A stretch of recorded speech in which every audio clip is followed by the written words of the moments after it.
안녕하세요. 별난주비입니다. 돈 모으기 잘 안 되시나요?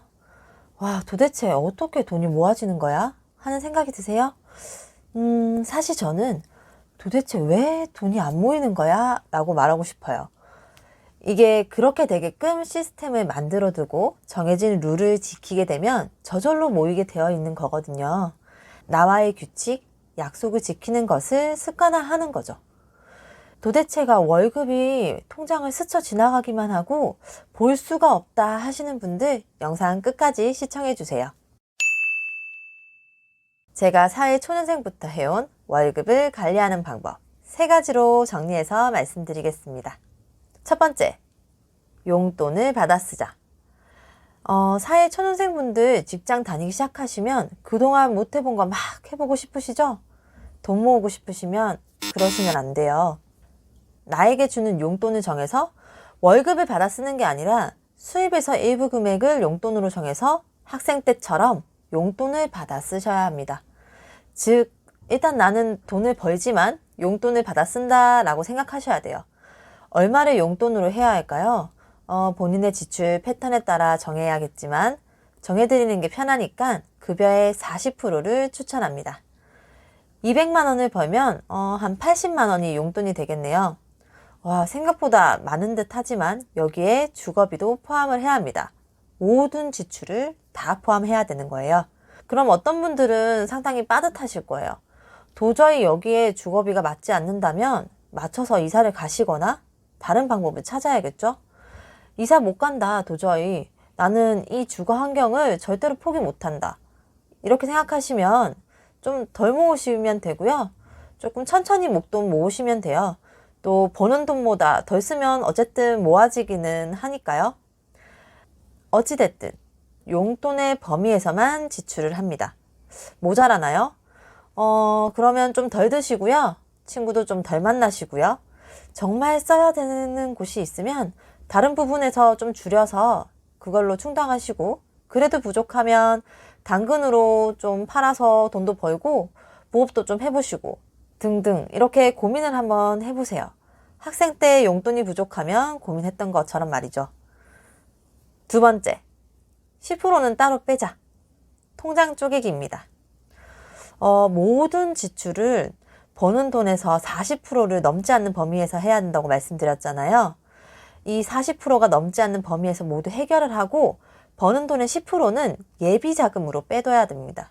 우선 기본적으로 통장을 3개로 나누는데요. 급여가 들어오는 생활비, 그리고 10% 빼는 예비비, 그리고 저축통장. 통장에 급여가 들어오면 10%를 예비비로 우선 옮기고요. 40%만 남기고 모두 저축통장에 이체를 합니다.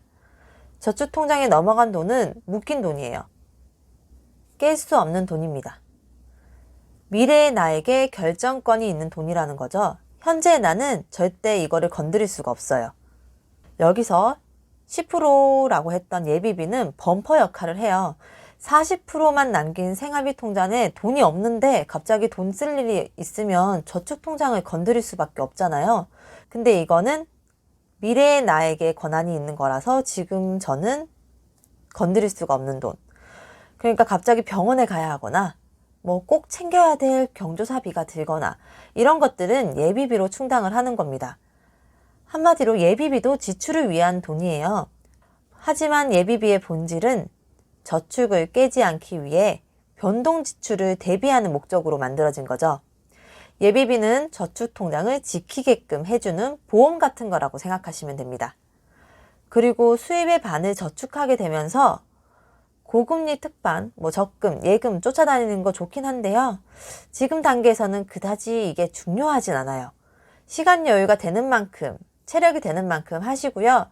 여기에 시간과 체력을 쓸 여유가 없다면 그냥 모으세요, 저축통장에. 어떤 통장이든 상관없습니다.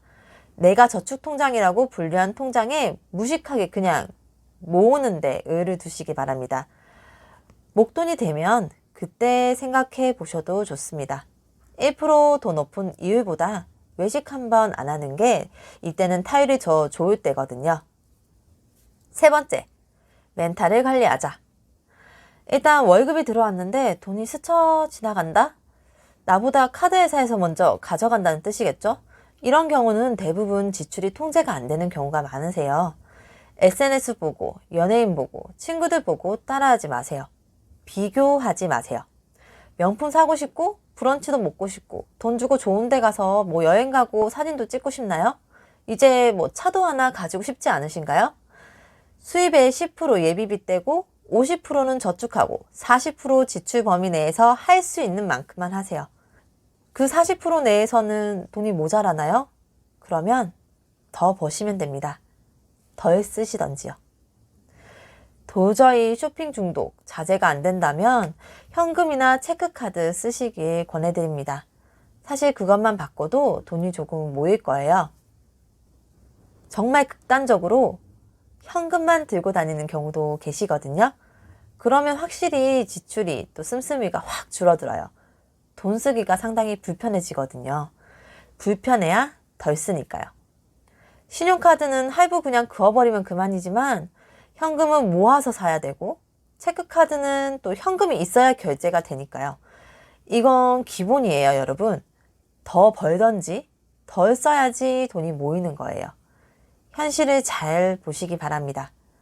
지금까지 제 얘기를 정리하자면 내 돈이지만 나는 수입의 40%만 용돈을 타서 생활하고 10%는 예비비로 이동을 시키고 이 예비비는 저축을 방어하는 보험의 역할을 하며 50%는 무조건 미래에 나한테 준다는 생각으로 무식하게 모은다.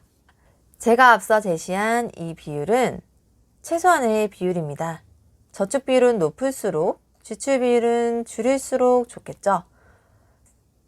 수입의 반도 저축을 못하면서 사회초년생을 시작한다면 미래에는 30%, 20%, 10%도 모으기 힘들어질 게 뻔합니다.